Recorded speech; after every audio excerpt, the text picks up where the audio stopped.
For 300,000 years, trying to become the boss was one of the most dangerous things a human could do. Not dangerous because somebody stronger would stop you. Dangerous because everybody would. The camp would talk about you, then mock you to your face, then quietly stop doing what you said, then stop sharing food with you. And then you would be walking across open country alone, which in the Pleistocene was the end of most stories. Anthropologists have gone through nearly 50 forager societies looking for chiefs and found the same thing almost everywhere. Nobody was in charge, and it was not an accident. It was enforced, deliberately, with a system that had 5 steps and worked for longer than our species has had language. Then, about 12,000 years ago, it stopped working. So who was allowed to give orders 300,000 years ago, and what broke the machine that stopped them? Let's go. 4 layers today. The ladder they used on anyone who rose. The one thing that made it work, the day it broke, and what replaced it. Before the first layer, one thing. If you have ever had a manager you could not stand, you are about to find out that your ancestors had a solution for that exact problem, and that it worked for 300,000 years. I am putting the whole ladder on screen in a minute. Subscribe now so it finds you, because the last step is the one nobody expects. Start with the rule, because it sounds invented and it is not. For almost all of human existence, nobody held permanent authority. No chiefs, no kings, no councils with the power to compel anyone. That is not a romantic story about noble savages. It is the single most repeated result in forager anthropology. Christopher Boehm went through the ethnographic record and compared the evidence across nearly 50 mobile foraging societies. He published it in 1999 in a book called Hierarchy in the Forest. What he found was not the absence of hierarchy. That is the part people get wrong. He found hierarchy running upside down. He named it a reverse dominance hierarchy. In a normal primate group, one strong individual dominates everybody else. In a forager band, everybody else dominates the strong individual. The group ganged up on purpose on anyone who tried to rise above it. Read that again. The group was the boss, and it kept a close eye on individuals. This was not one culture's quirk. Boehm found the same machinery in Africa, in the Arctic, in Australia, and in South America. Same problem, same solution, on 4 continents, in societies that had never heard of each other. When an answer appears that many times independently, you are not looking at a custom. You are looking at a constraint. So what was the constraint? A band runs about 25 to 30 people. You know every single one by name. You will eat with them tonight, and tomorrow night, and every night for the next 20 years. There is no separate police, no court, no higher authority to appeal to. In that arrangement, one person accumulating power is a direct threat to everyone else, and everyone else can watch it happening in real time. So they built a ladder. 5 steps, in order, cheap at the bottom and final at the top. Step 1. Gossip. Somebody starts acting big and the camp talks about it. Not to him, around him. This is the cheapest sanction available and it does most of the work. Step 2. Ridicule. Now they mock him to his face, and this is where it gets specific and strange. Go to the Kalahari. Richard Lee spent years with the Ju/Hwansi and documented a practice he called insulting the meat. Here is how it runs. A hunter brings down a large animal.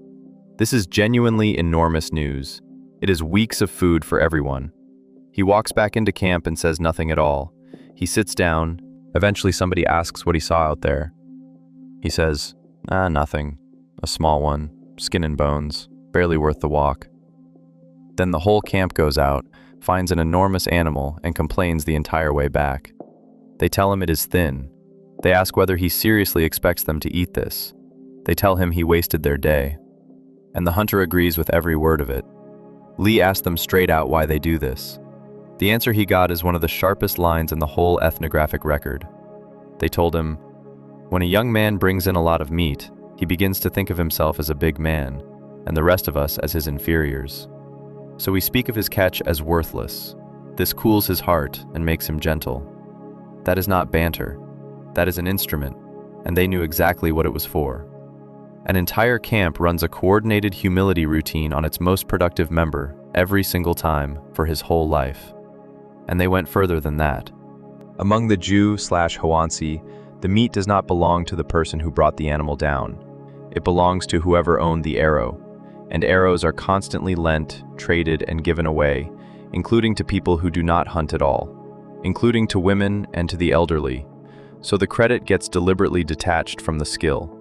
A brilliant hunter regularly discovers that today's animal belongs to somebody else's arrow, and he distributes it in that person's name. Sit with how deliberate that is. They engineered a rule that separates being good at something from getting status for it. Step 3. Disobedience. Somebody starts issuing instructions, and everybody carries on doing exactly what they were doing. No confrontation, no argument. The order simply does not land anywhere. An order only exists if people follow it. Nobody follows it, and it evaporates in the air. Step 4. Shunning. The camp stops including him. Nobody shares with him. Nobody sits near him. Conversations end when he arrives. In a group of 30 people, that is not a bad mood. That is the slow withdrawal of everything a person needs to stay alive. Step 5. He leaves, or he is made to leave. And walking away from a band, alone, across a landscape full of large predators, is how most of those stories ended. Now look at the latter as a whole. Gossip, ridicule, disobedience, shunning, expulsion, cheap at the start, absolute at the end. Every step reversible until the last one. That is not a mob. That is a legal system with no lawyers in it. Now the second half, because the latter is only half the answer. The other half is that leaving was easy. Frank Marlowe spent years with the Hadza in Tanzania and wrote up how their camps actually function. There are no leaders. Nobody holds the authority to tell anybody else what to do. Decisions get made by whoever cares most, and then everybody else individually decides whether they are in. And here is the mechanism holding the whole thing together. Camp membership is fluid. People move between camps constantly. Anybody can leave. Anybody can join a camp where they have relatives. Now put yourself in the position of somebody trying to dominate that group. You have no walls. You have no stored food to control. You have no way to stop a single person from walking off. Your followers can be somewhere else by tomorrow afternoon, and nothing you own prevents it. Domination requires that people cannot leave. Foragers could always leave. That is the entire trick. Not superior morality, not gentler personalities, geography, and mobility.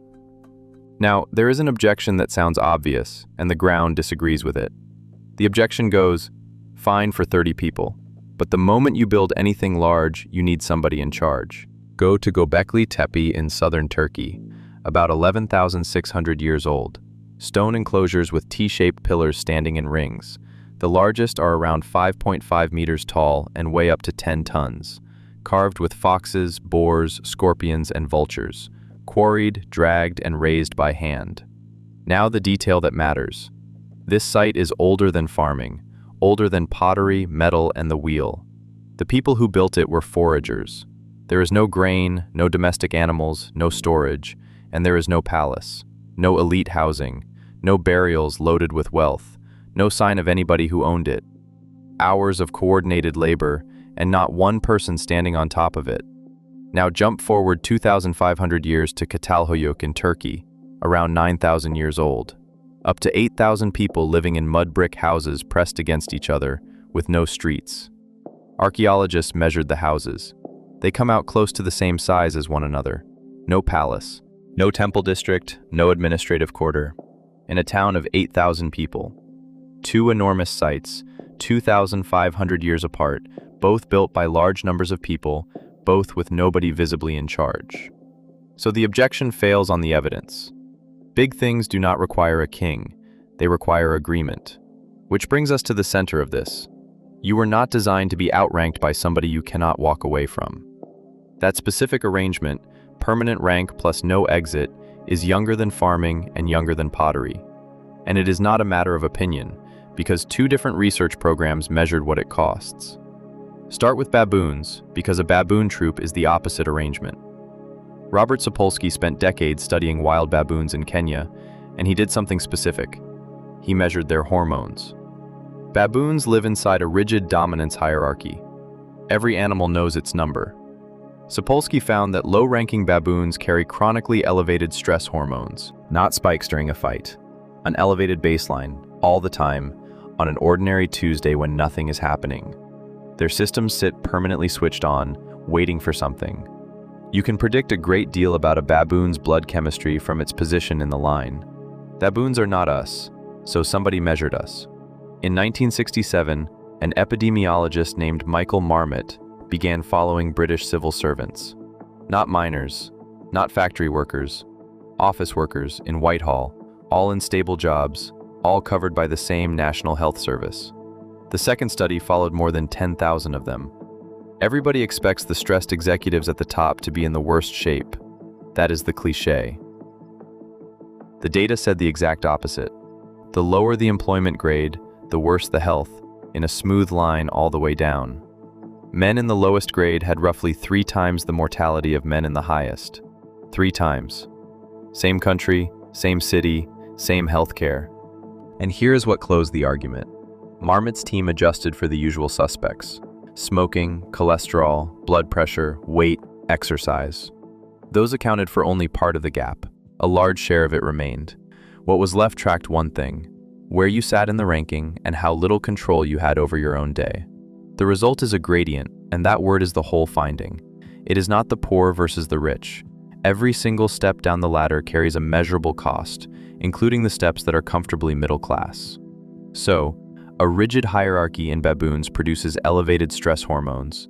A rigid hierarchy in humans produces a mortality gradient. 2 species, 2 methods, 1 conclusion. Rank has a physical price. Before we get to how it broke, get the proportions right, because they are not intuitive. Our species is roughly 300,000 years old. Farming is about 12,000 years old. That means the egalitarian arrangement covers about 96% of human existence. Kings cover about 5,000 years. That is, under 2%. Put it on a 24-hour clock. Anatomically modern humans wake up at midnight. Farming begins at about 2302. The first kings arrive around 2336. The Whitehall study starts at 23:59 and 59 seconds. For 23 hours of that day, the answer to a person giving orders was the 5-step ladder. And the numbers on the other side are just as small. A forager band is 25 to 30 people. A Hadza camp moves every 4 to 6 weeks. Uruk, at its height, held tens of thousands in one place that nobody could leave. 30 people who can all walk away against 30,000 who cannot. That is the whole transition in one line. There are still around 1,000 Hadza foraging in Tanzania today, and the arrangement still runs. Not as a museum piece, as a working system, in the same century as satellites. And they are not scraping by. Foraging work comes out around 4 to 6 hours a day. Compare that to a 40-hour week plus the commute, and ask which one is the strange arrangement. So what ended it? Not ambition. There have always been ambitious people. That is precisely why the ladder existed. What ended it was the storehouse. Watch the chronology, because every step is small and not one of them was a decision. For 300,000 years, wealth was not discouraged. It was impossible. You walk to a new camp every few weeks. Everything you own, you carry on your body. Meat spoils in days. Nothing keeps. There is nothing to hoard and nowhere to put it. An economy where nothing can be stored cannot produce a rich person. The maths forbids it. Then grain arrives, and grain sits in a pit for years without spoiling. The moment a thing can be stored, it can be counted, guarded, inherited, and taken. Now watch what starts appearing in the ground, well before any of that. Go to Sungir, near Vladimir in Russia, about 34,000 years old. There is a burial there of an adult man, laid out and covered in beads carved from mammoth ivory, roughly 3,000 of them on that one body. Archaeologists sat down and made replicas to work out how long a single bead takes to produce. Their estimate came out around 45 minutes each. Do the arithmetic. 3,000 beads at 45 minutes is about 2,250 hours of skilled work. More than a year of full-time labor, put in the ground, on one person, and taken out of circulation permanently. That is the earliest hard evidence that some people had come to be worth more than others. Now watch how fast it scales once storage exists. Go to Varna on the Black Sea coast of Bulgaria around 4600 BC, about 300 graves. Most hold a few pots. A handful hold something else entirely. Grave 43 held an adult man with roughly 1.5 kilograms of worked gold on him, around 990 separate objects, bracelets, beads, a gold-covered axe, and gold sheeting laid over the body. Put that in context. The gold in that single cemetery outweighs all the gold found from that period in the rest of the world combined. Sungir, at 34,000 years, is one exceptional man in one grave. Varna, 29,000 years later, is a whole ranked cemetery. Same species, same instincts, completely different rules about what one person is allowed to hold. And the bodies record the bill. Skeletons from the first farming populations are consistently shorter than the foragers who came before them. In parts of the eastern Mediterranean, average height drops by around 10 centimeters for men after the shift to farming.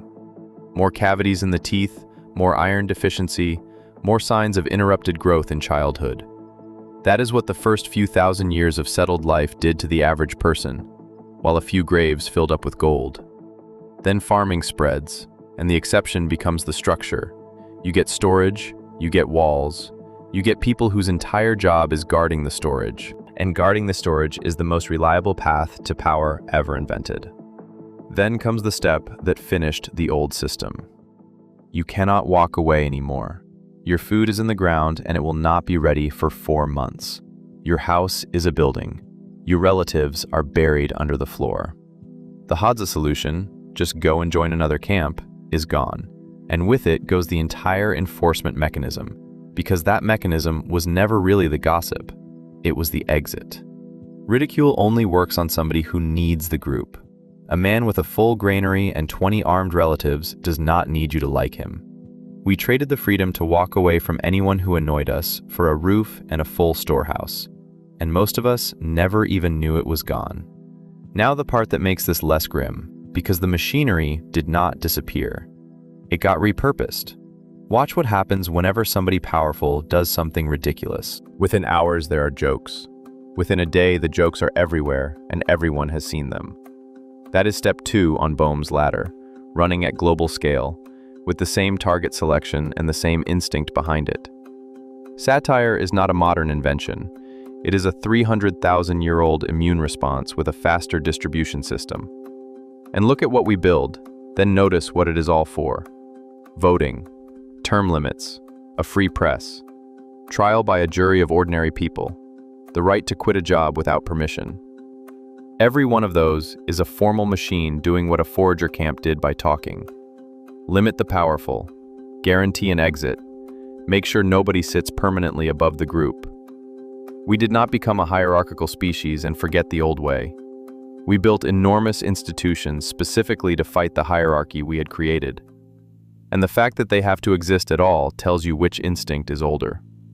Now, what if it had gone differently?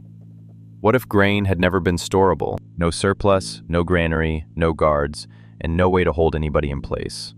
Also no cities, no writing, and no way for you to be watching this. What if the latter still worked at scale? It partly does. That is what a resignation is. Voting with your feet is the Hadza solution wearing a lanyard. What if the whole of politics is just this argument, still running 5,000 years later? Some of you are thinking, come on, humans are obviously hierarchical. Look at chimpanzees. Look at every empire that ever existed. Fair question. The evidence does not say we lack the instinct. It says the opposite, and this is the part people miss. Boehm's entire argument is that we are a species with strong dominance drives, which spent 300,000 years building elaborate cultural machinery to hold those drives down. You do not need 5 escalating sanctions against a behavior nobody wants to do. The latter exists because the urge is real, constant, and in everybody. We are not naturally equal. We are naturally ambitious, and for most of our history, we were naturally organized against ambition. Both halves are still in you, which is why authority grates and why part of you also wants some. So, back 1,000 years, the answer to somebody trying to give you orders was simple. Mock him, ignore him, or leave. All 3 of those required one thing, and it was never courage. It was the ability to walk into the next valley and still eat. The kings came later, and they came after the walls. One question for the comments, and be honest. If you could bring back exactly one step of that old ladder into a modern workplace, which would you take? I already know somebody down there is going to pick insulting the meat.